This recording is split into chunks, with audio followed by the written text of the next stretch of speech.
Graça e a paz do Senhor Jesus, bom dia. Nós estamos na nossa série Descanso Estratégico. Quem estava aqui no domingo passado, levanta a mão. Glória a Deus. Todos entenderam a abordagem da semana passada? Diga amém. Está na dúvida. Bem alto, bem forte. Quem entendeu, quem assimilou e quem mudou a forma de enxergar o descanso e o trabalho. Diz aleluia. Aleluia. Amém. Nós falamos muito do descanso. Nós falamos do descanso como um repouso do corpo, né? Para a gente recobrar as nossas energias. E falamos também do descanso de estarmos na presença de Deus, de buscarmos a intimidade de Deus, de buscarmos a presença de Deus. Porque primeiro veio o descanso, depois o trabalho. A primeira coisa que Deus santificou na criação foi o descanso. Deus concluiu todo o seu trabalho com a formação do homem e o primeiro dia de trabalho desse homem foi o descanso. Deus é bom. Só que nós transformamos o descanso em prêmio. E aí começaram os problemas. Eu descanso porque eu trabalhei. Eu descanso como resultado do meu trabalho. O meu descanso é fruto do trabalho que realizei. O descanso é prêmio pelo trabalho que realizei até aqui. E aí vem o mérito, aí vem as frustrações afetam o descanso. O fracasso do trabalho afeta o meu descanso. Eu até me puno, não paro de trabalhar. Não paro de fazer, porque eu não alcancei a produtividade necessária para que eu pudesse ter esse prêmio do descanso. Porque nós invertemos as coisas.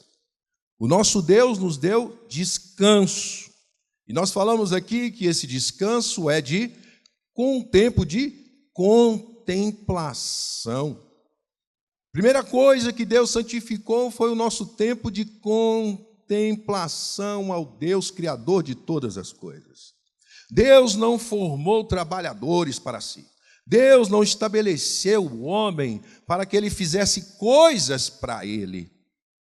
Deus estabeleceu o homem porque ele tem um propósito de estabelecer a paz, o equilíbrio, a totalidade, a completude, a perfeição do jardim.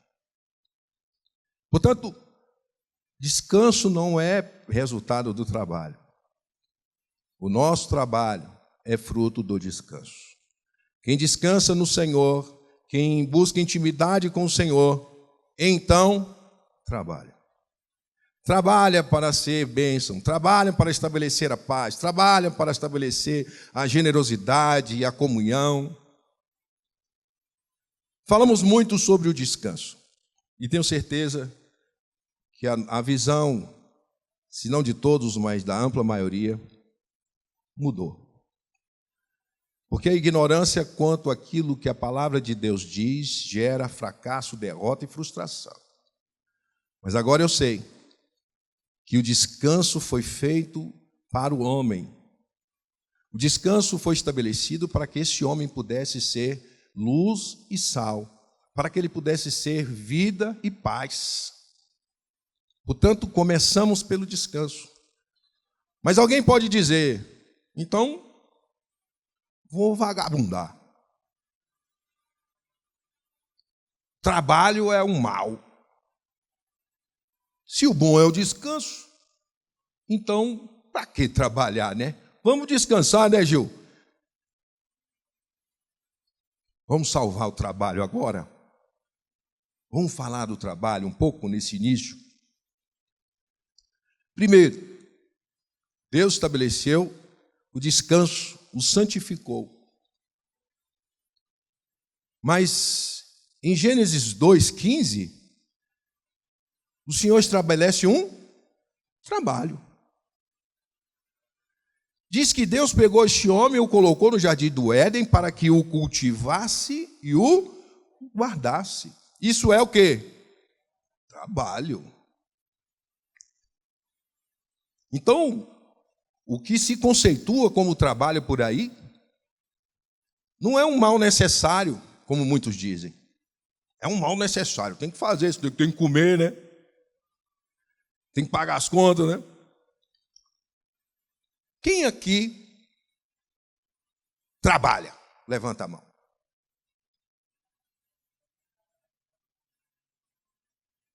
Mas por que não foi todo mundo que levantou a mão? Vou perguntar de novo. Quem aqui trabalha?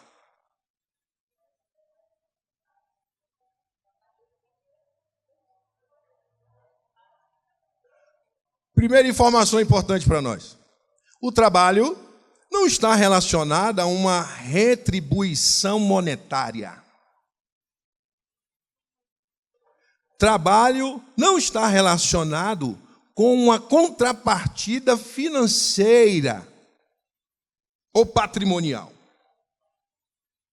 Porque senão, como disse a nossa irmã Noêmia ali, já bradou. E quem trabalha em casa? Portanto, nossa irmã Noêmia não trabalharia, né? Fica em casa, não tem um olerite, não tem um ambiente para a senhora ir lá bater o ponto. Não é isso? Né? E aquela meninada lá? A gente diz o quê? Dá trabalho. Muitos pensam que falar de trabalho é angariar e acumular bens com o seu suor, com o seu esforço. O trabalho sob a ótica bíblica não tem a ver com retribuição monetária. Porque foi Deus que criou o trabalho. Foi Deus que estabeleceu o trabalho.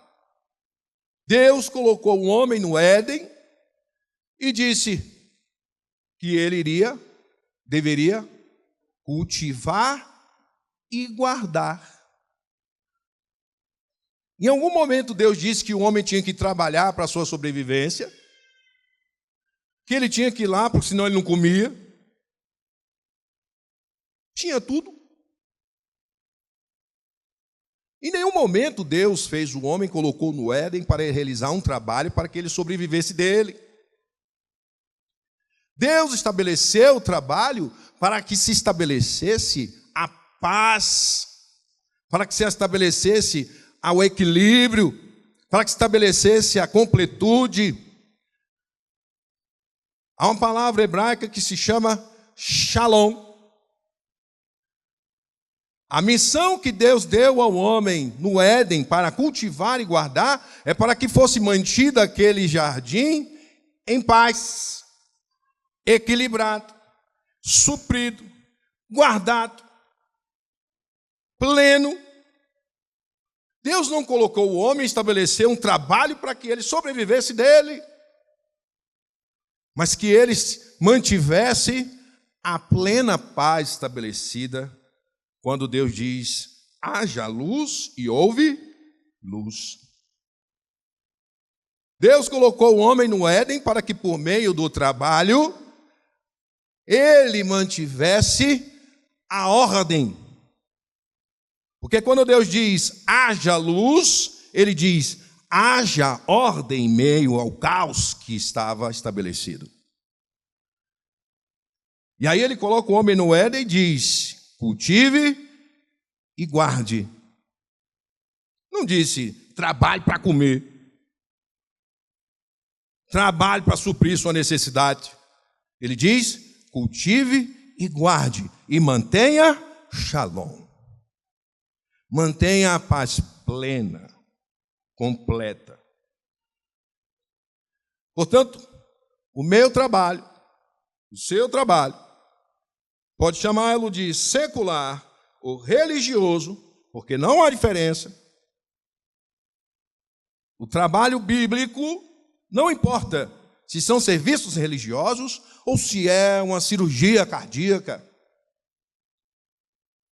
dirigir um ônibus, sair fardado, e guardar a esquina dos malfeitores.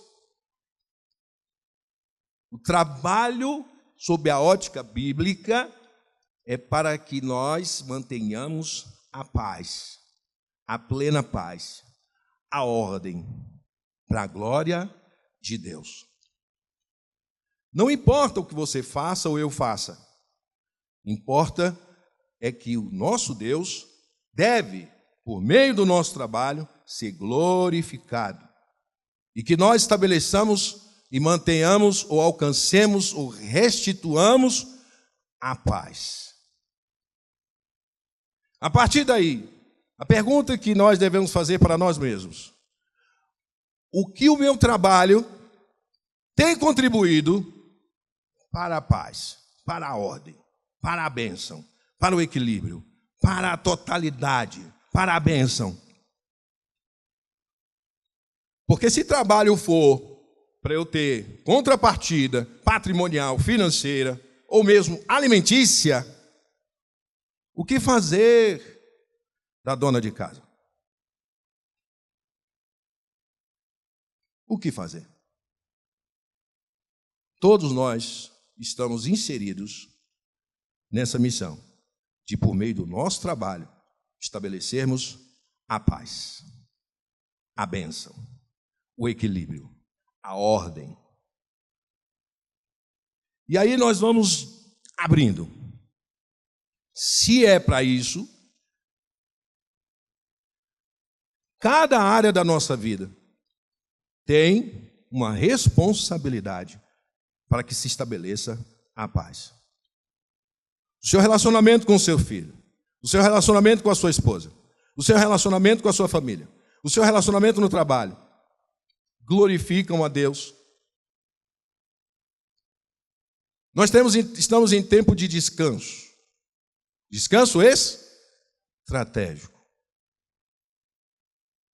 E todo descanso estratégico, fujamos do ócio. Todo descanso bíblico, estratégico, passa por nós fazermos essa reflexão. Avaliar o que até aqui nós fizemos com o nosso trabalho. Nós temos que parar, olhar para trás e analisarmos o que fizemos até aqui, os avanços que tivemos, os fracassos, as dificuldades e o que nos embaraçou a caminhada até aqui. E as avarias causadas. Pense num... Eu trabalhei muito tempo na rodovia, fiscalizando, e a gente ficava daqui observando os motoristas. Desce, faz o que tem que fazer, depois ele dá uma volta no caminhão, né, Daniel? Um martelinho na mão, bate no pneu, bate no outro, olha uma mangueira aqui, olha uma coisa ali. É isso que nós precisamos fazer. Parar e avaliar o que fizemos até aqui. Observarmos se tem algum parafuso folgado, se no percurso algo aconteceu, avariou algum dispositivo, parou de funcionar, trouxe algum problema. É preciso fazer essa análise, essa revisão, dar essa olhada, para que ao retornarmos à caminhada, à jornada, ao percurso, nós deixemos para trás aquilo que nos embaraça, corrijamos aquilo que está defeituoso e consertemos aquilo que está avariado. Por quê?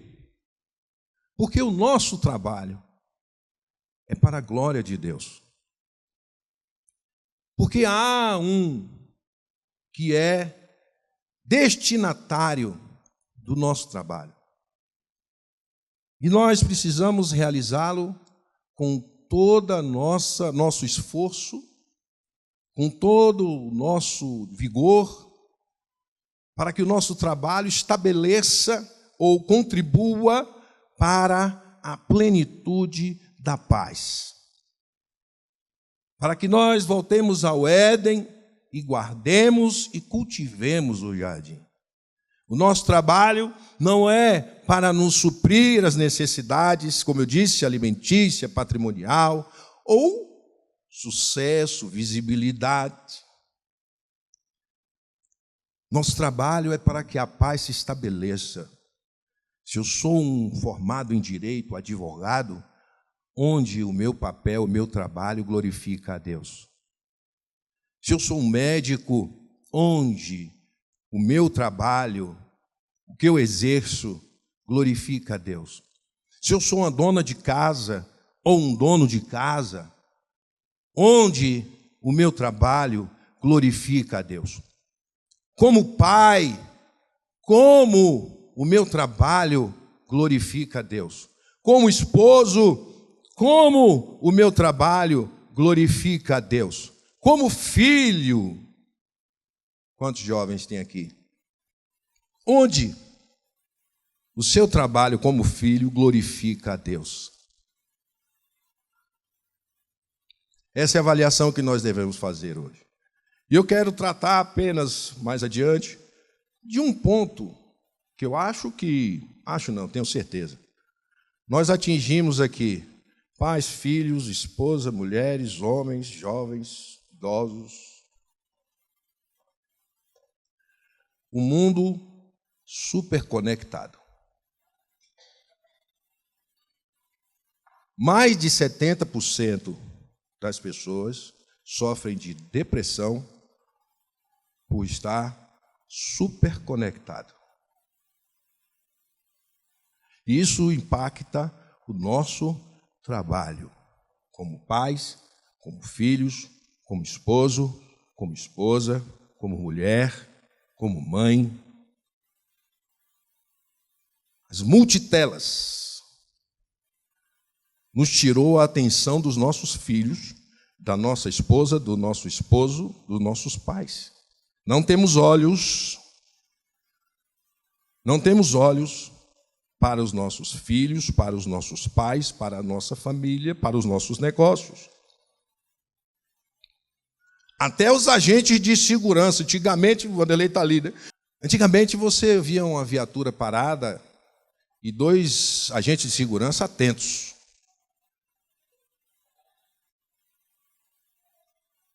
Agora, pau quebra ali. Agora está tendo que revezar. Você fica e eu olho.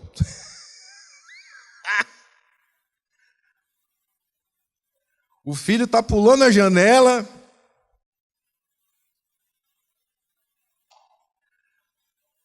A esposa está em prantos. Não estou falando de quem não passa por isso, não. Antigamente você chegava num consultório médico e chegava lá, o médico está atrasado. Você, nossa, que bom. Vou ter um tempinho aqui, tranquilo. Ele vai atrasar 15 minutos, não tem problema. Ele leva 1 hora. Ninguém se preocupa mais com o filho em banco, até porque ninguém vai em banco mais, né? Tem um lugar, se o sinaleiro levar 2 horas, ótimo.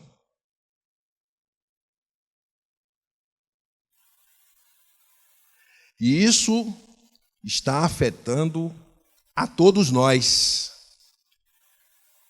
Homens, mulheres, jovens, crianças, maridos, esposas, pais, filhos. Tem gente que entrega, antigamente era uma chupeta, agora é um celular. Para a criança ficar ali. Nossa, que paz está nessa casa. Vai colher um problemático, um psicopata. Mas eu estou em paz, está tranquilo. Não, eu preciso trabalhar, eu preciso conversar entre os adultos, né? Isso está afetando o nosso trabalho. Está afetando o nosso trabalho na criação dos filhos, na relação com os pais, no relacionamento conjugal. Tecnologia só é bênção se nos ajudar, se nos enlouquecer, nos idiotizar, nos infantilizar e nos tornar pessoas alienadas no sentido de alheios ao que está acontecendo à minha volta. O menino está entrando no forno aceso e a mãe colocou o forno ligado para assar um frango. Foi assistir um conteúdo, o menino entrou no forno. Está quentinho, mãe, hoje está frio, né?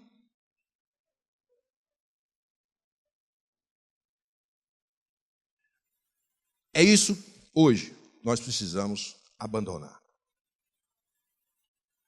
Tem um livro que fala o seguinte, o título dele é 12 argumentos para você deletar suas redes sociais.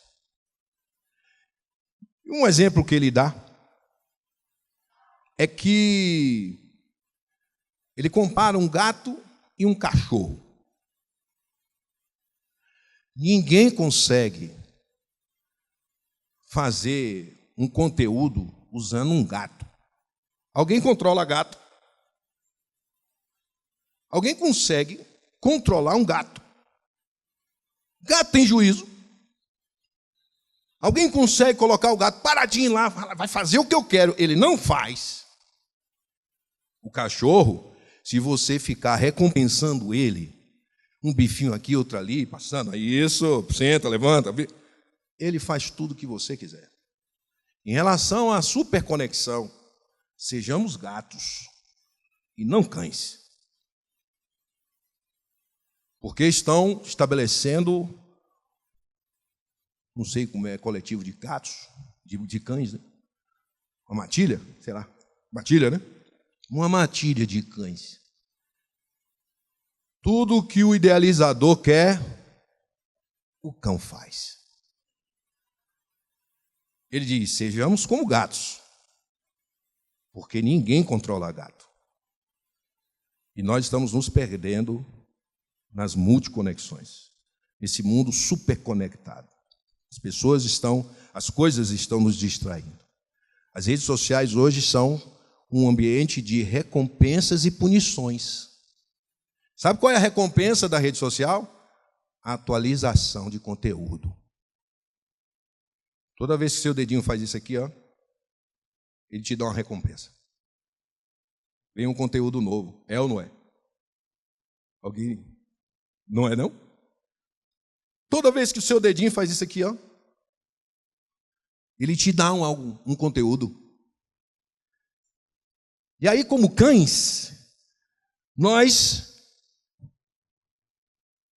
ele toda hora dá um bifinho para nós.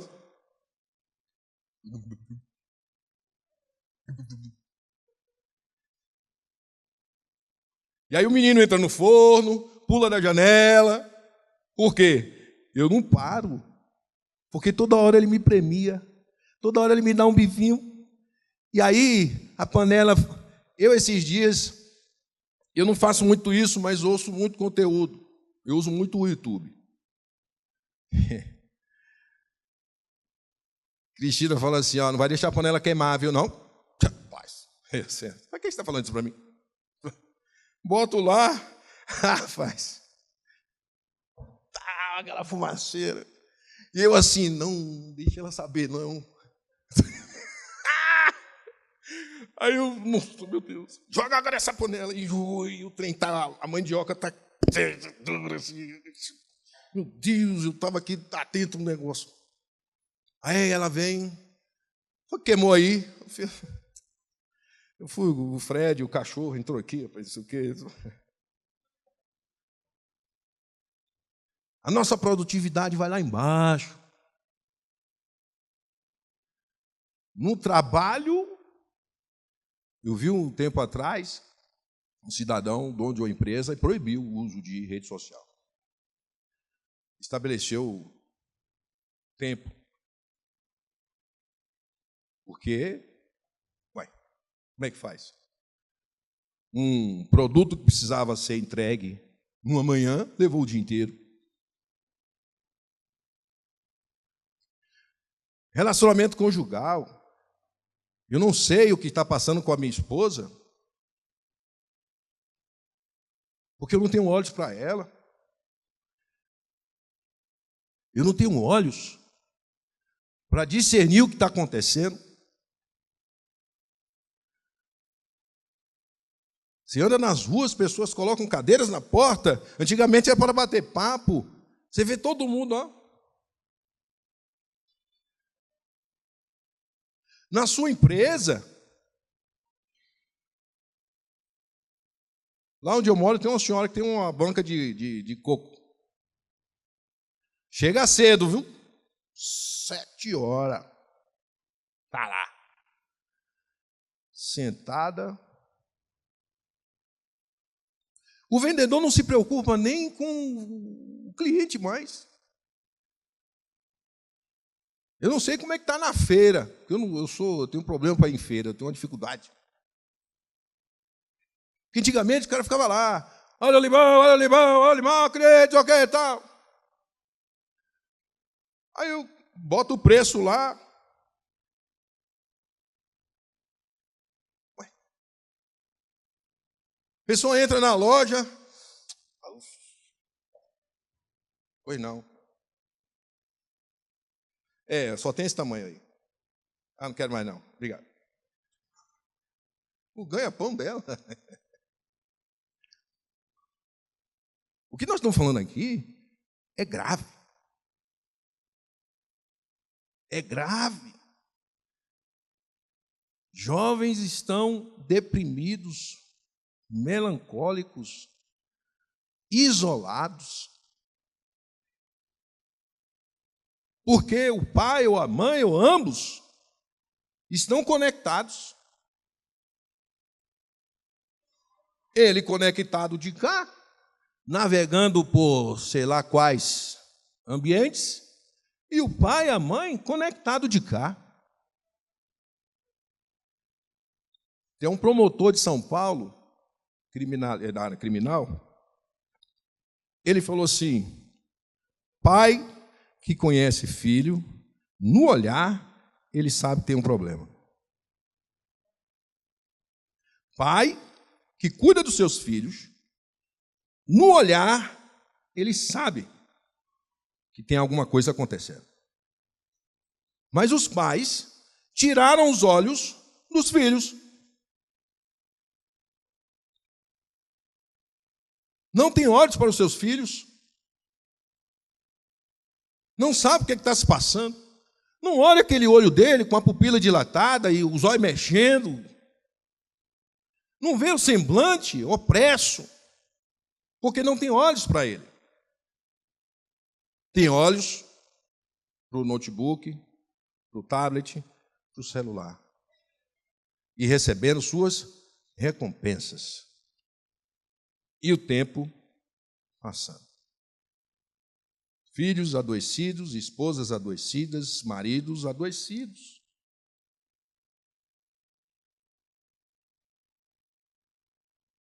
Tem hora que eu pego o meu celular, tem vídeo pornográfico no Instagram, eu falo assim, mas eu nunca entrei nisso, e quem mandou para mim? Se Cristina abrir aqui, vai achar que eu estou... Mas como é que chega em mim? Aí...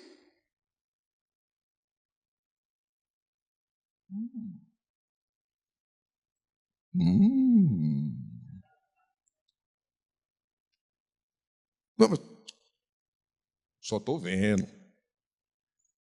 As pessoas acham que o mundo virtual é diferente do mundo normal, né, natural aqui, né?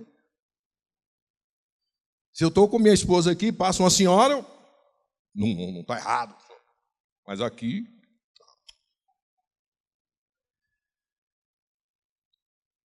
O que o meu trabalho tem glorificado a Deus?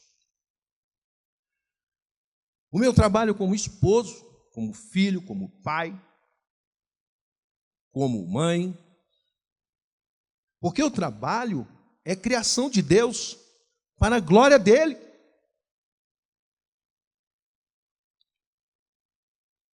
Não pensemos que trabalho é só aquele conceito que nós temos.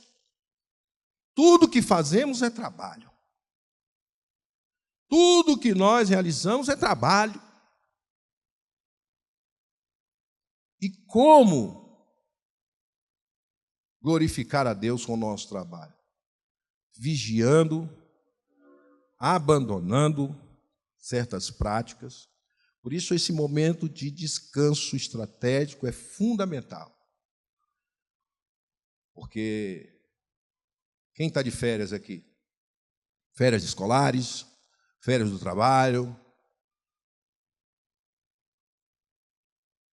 Tem um estudo que diz que a distância de segurança entre nós e um dispositivo eletrônico como o celular é de, no mínimo, 1 metro.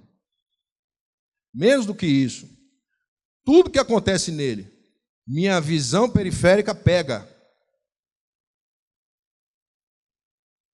Se você estiver conversando com uma pessoa aqui, o celular está aqui, está conversando com ela aqui, surgiu alguma coisa, acabou a conversa.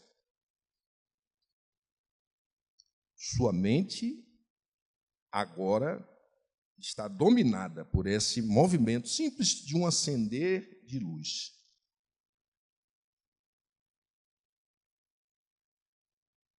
Deixa esses dispositivos a uma distância de segurança, para ele não te manipular e te conduzir como um cão encolerado.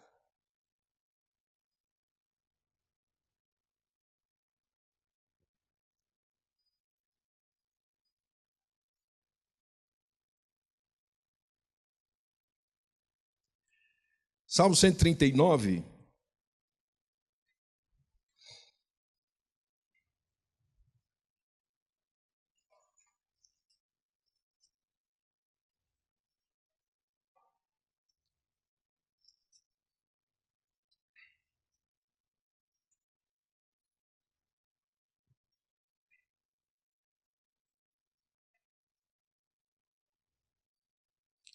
Salmo 139, versículos 23 e 24.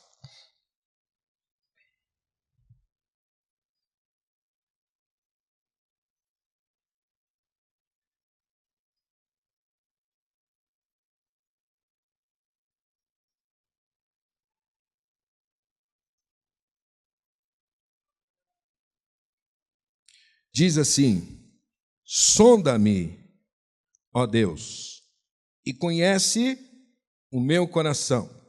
Prova-me e conhece os meus pensamentos. Vê se há em mim algum caminho mau e guia-me pelo caminho eterno.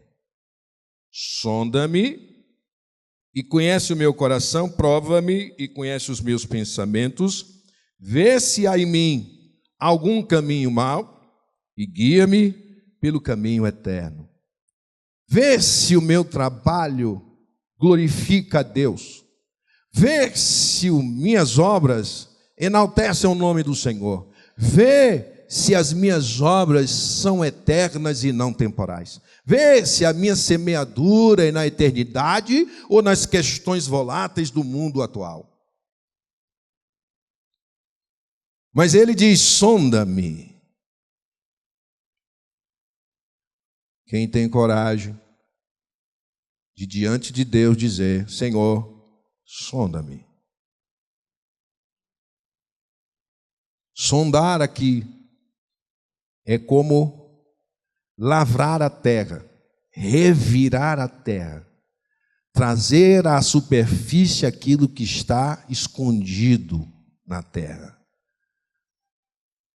É cavucar mesmo, é trazer para fora tudo o que está escondido. O salmista pede para ser lavrado, revirado como terra. Ser sondado é ser revirado como se revira a terra para a semeadura. Detalhe: para a semeadura.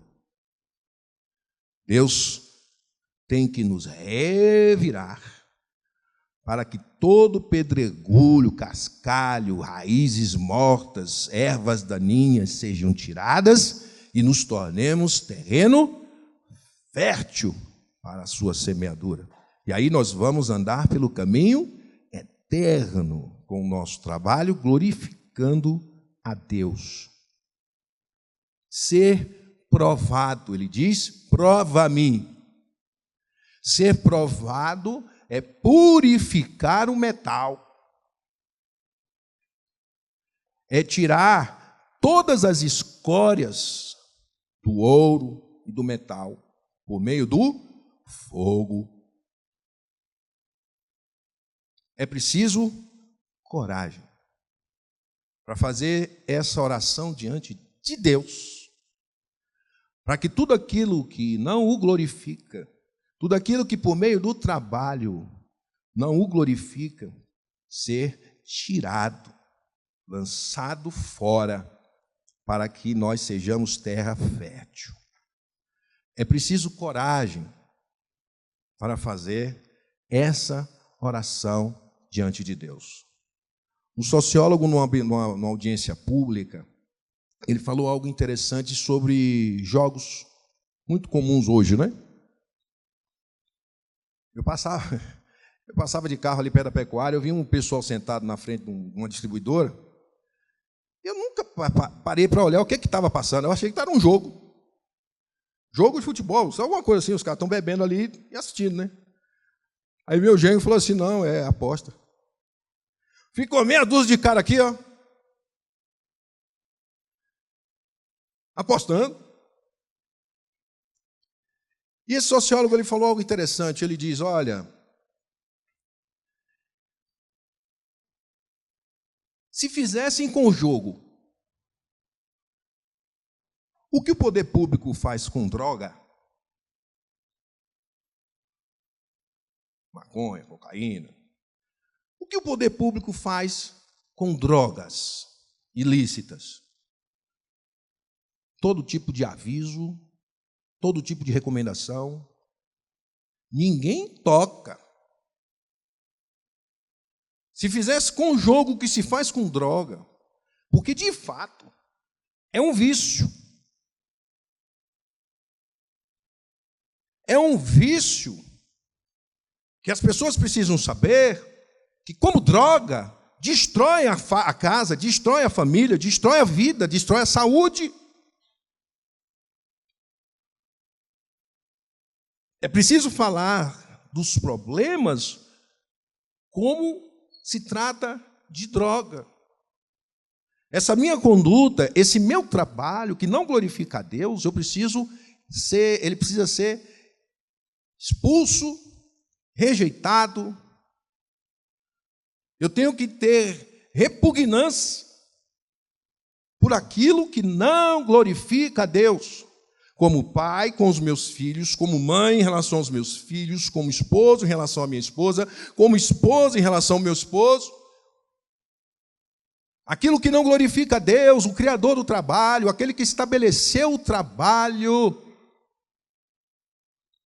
precisa ser retirado, precisa ser expurgado, precisa passar no fogo, se for preciso, para que eu torne a minha jornada e o meu trabalho algo digno do sangue de Jesus derramado na cruz do Calvário. Porque o sangue de Jesus redimiu o trabalho. O sangue de Jesus redimiu a produtividade.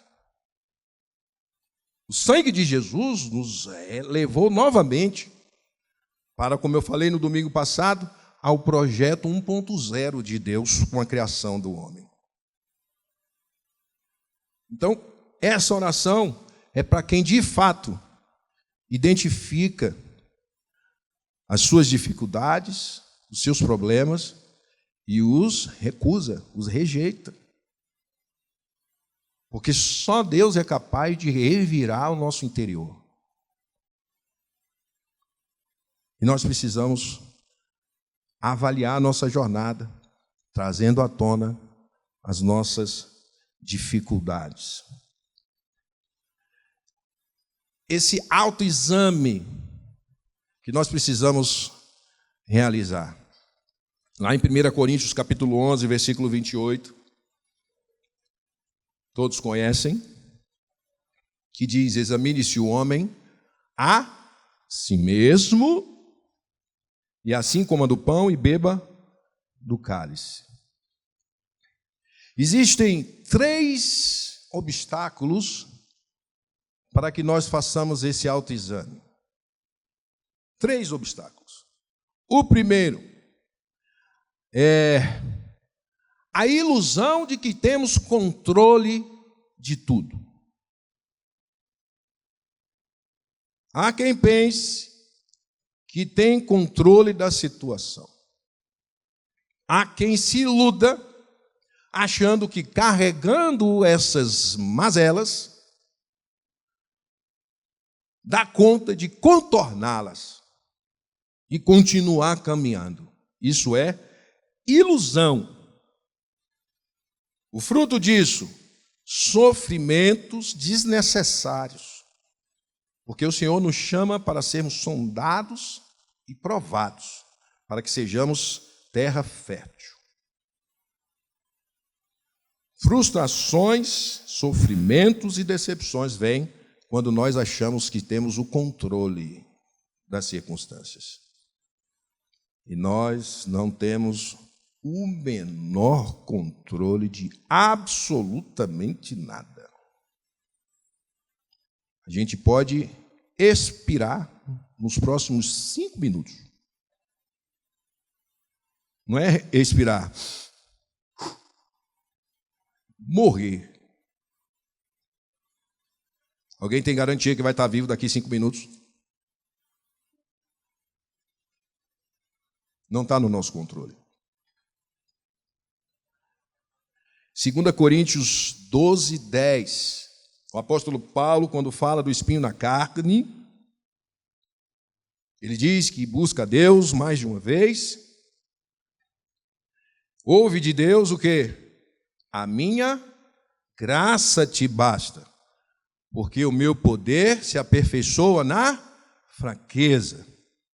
E o apóstolo Paulo então entende que, não tendo controle de nada, não tendo controle da sua situação, não tendo controle de nenhuma das circunstâncias que o rodeiam, ele diz: pelo que sinto prazer na fraqueza, nas injúrias, nas necessidades, nas perseguições, nas angústias, por amor de Cristo.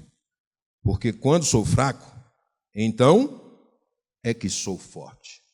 Quando eu não tenho controle, entrego o controle ao Deus que me criou, eu sou forte. Então, o primeiro obstáculo é a ilusão de ter controle de tudo. O segundo obstáculo é a crença de ser acima da média. Eu sou o bom. Ah, rapaz, isso é para você que é fraco. Eu dou conta disso aí, porque eu sou eu. Tem um teólogo que diz que tem pessoas que entram na frente do espelho e dizem: quão grande és tu? Quão grande és tu?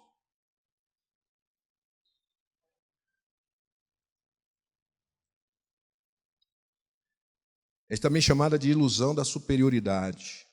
Provérbios 21, 2 e Provérbios 16, 18. Nós estamos no Salmo 139, fomos lá em 2 Coríntios, agora voltando em Provérbios, no livro de Provérbios.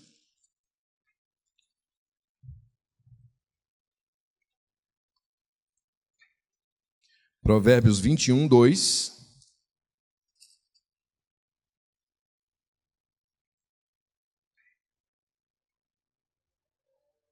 Diz assim: todo o caminho do homem é reto aos seus próprios olhos, mas o Senhor sonda os corações. Em Provérbios 16, voltando um pouco, versículo 8, 18, melhor dizendo, 16, 18. Quem encontrou, lê aí bem alto.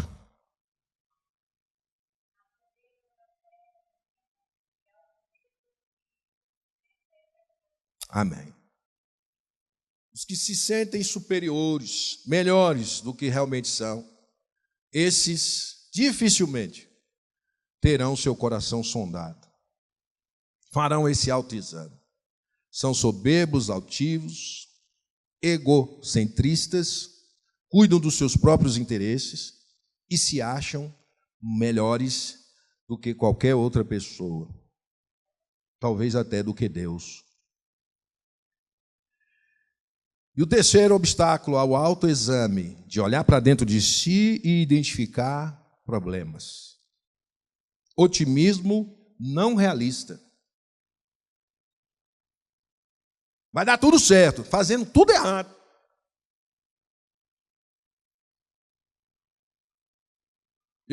Uma vez, tenho ainda medo de dentista. Acho que eu tinha uns 15 anos, 14. E eu vi que tinha um dente, um buraco desse tamanho de cárie, né? Aí eu fiz, ixi, minha mãe vai me mandar para o dentista. Vou segurar aqui, né? Aí que não dá nada, olha que otimismo. Foi até o ponto da coroa cair. Pronto. Cadê o dente? Não tem mais. Rapaz, acordei um dia de manhã pedindo perdão para Deus. Oh, Deus. Rezando um Pai Nosso. E eu fazia assim na cama, aquela dor na cabeça, pegava os cabelos assim, ó. Ainda tinha um pouquinho de cabelo aqui. É mais ou menos isso o otimista. Tudo errado. Fazendo tudo errado e achando que vai dar certo. É ilusão. É um otimismo irracional. E aí ele abre mão de se auto-examinar. Nós precisamos, primeiro, nos humilhar diante de Deus. Nós precisamos, segundo, entender que existem processos. E nós precisamos saber que nós não temos controle de absolutamente nada. Ter coragem para abrir nosso coração diante de Deus, de sermos desnudados, confrontados, exortados, acusados, mas para que o Senhor possa nos revirar como terra e pôr para fora e expurgar aquilo que não o glorifica por meio do nosso trabalho.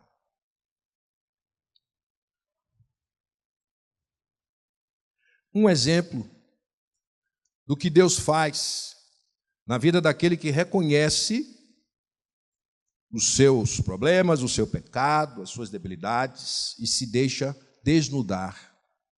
Isaías capítulo 6.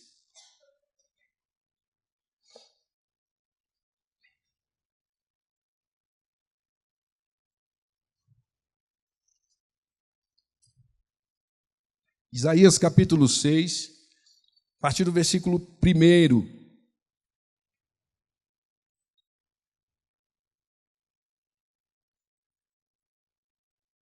Diz assim, Isaías 6, 1. No ano da morte do rei Uzias, o que é que ele diz? Eu vi o Senhor assentado sobre um alto e sublime trono. No versículo 6, versículo 5, o que é que ele diz? Então disse eu, ai de mim, estou perdido, porque sou um homem de lábios impuros, habito no meio de um povo de impuros lábios, e os meus olhos viram o Rei, o Senhor dos exércitos. Então um dos serafins voou para mim, trazendo na mão uma brasa viva, que tirara do altar com uma tenaz.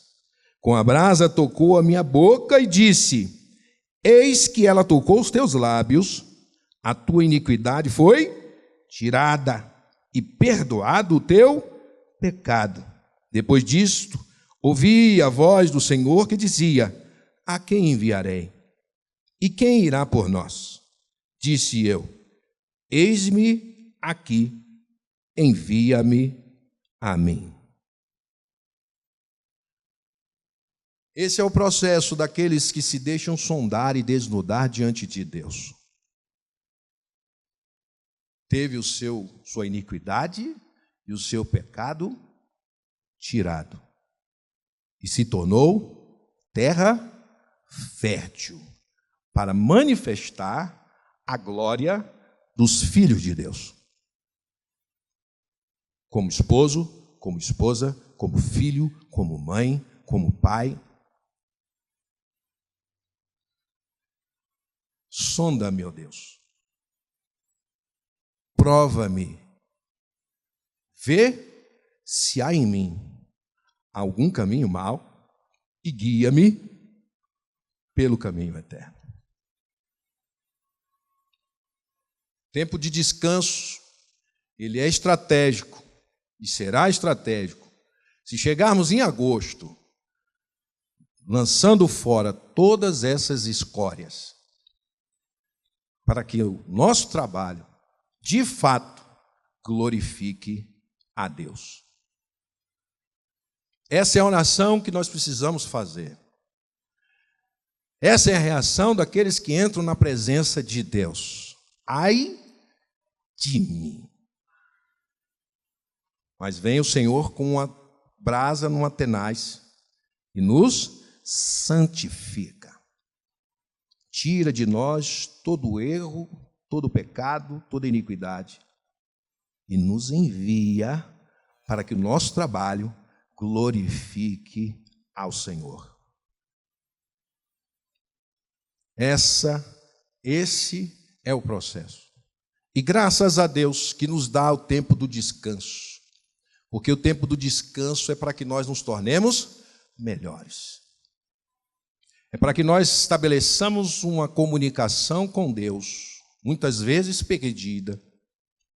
Tem um teólogo que diz que olhos secos, olhos que não derramam lágrimas diante de Deus, é porque o coração está seco. Olhos que diante de Deus não derramam lágrimas, olhos que diante de Deus não derramam lágrimas pelo seu pecado e pela forma inadequada, vamos dizer assim, com que lidam com o trabalho no dia a dia, é porque o coração está seco. O Senhor nos dá o descanso e nos chama para a sua intimidade, mas nos chama para nos sondar e nos provar, para que o nosso trabalho glorifique a Deus, para que as nossas obras engrandeçam ao Senhor, para que sejamos mensageiros da glória dos filhos de Deus, para que estabeleçamos a ordem, o shalom. Foi para isso que o Senhor nos gerou, para que por meio do nosso trabalho nós mantivéssemos o jardim em ordem e em paz. E aí, toda necessidade patrimonial, alimentícia, nos será fornecida. Porque Deus é o Deus dono do ouro e da prata. Deus é aquele que nos plantou à beira do riacho. Salmos 1 diz que nós somos plantados à beira das águas. Nós não nascemos lá. Nós fomos plantados. Em Cristo, nós fomos plantados junto ao ribeiro das águas. E nós que estamos à margem do ribeiro das águas, nada nos faltará. Não precisa represar o rio. Não precisa se preocupar com a sua necessidade. Porque há um rio que é inesgotável. O rio da glória da presença do Senhor Jesus. Nós somos plantados e não nos faltará a água, o alimento, o suprimento. Nossas folhas verdes. E no tempo devido daremos o fruto. Se vivermos, trabalharmos para a glória de Deus, para que a manutenção da paz no jardim, estaremos ali plantados, junto ao ribeiro das águas, e não nos faltará alimento. Não precisa derramar o seu suor por conta do alimento. O derrame por conta da glória de Deus, para que o nome de Jesus seja glorificado, para que o nome de Jesus seja exaltado.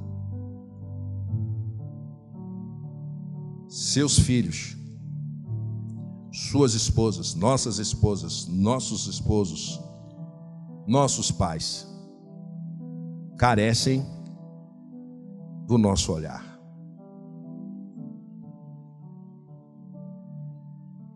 Olhe para o seu filho nos olhos. Olhe para a sua esposa, para o seu esposo nos olhos. Deixe o que te distrai a uma distância de segurança. Uma distância de segurança para que você possa proteger a sua casa, o seu casamento, a sua família. Tenha olhos para o seu filho, tenha olhos para a sua esposa. E glorifique a Deus com o seu trabalho. O seu trabalho como mãe é cuidar dessa criança. O seu trabalho como pai é cuidar desse jovem. O seu trabalho como esposo é guardar a casa, a sua esposa, suprir a sua casa. O seu trabalho como esposa é para como ajudadora idônea, para que a missão seja cumprida. A primeira coisa que Deus fez ao criar, ao formar a mulher, foi logo em seguida dar ordem para o trabalho. E Deus diz: não é bom que ele trabalhe só. Fale-ei uma ajudadora idônea. Faça do seu trabalho aquilo que glorifica a Deus. Cuide da sua casa, cuide dos seus filhos, cuide do seu esposo, da sua esposa. Tenha olhos para ele. E aí a recompensa é o Senhor que vai te dar.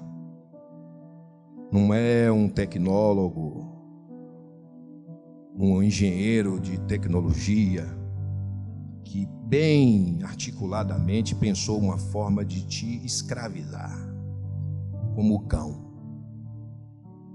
Mas tenha olhos para a sua casa, para os seus filhos, para o seu trabalho, como homem, como mulher, como pai, como mãe, como filho, como esposo, como esposa. E a recompensa vem do Pai. A recompensa vem de Deus. A recompensa vem do Senhor. Vamos deixar esses dispositivos de lado, numa distância de segurança. Quem vai fazer isso nos próximos meses? Quem vai voltar os seus olhos para o seu filho, para a sua filha, para a sua esposa e dizer: está tudo bem? Está tudo bem? Como posso te abençoar? Essa é a nossa tarefa, para que o nosso descanso seja produtivo, para que o nosso descanso glorifique a Deus. Vamos ficar de pé?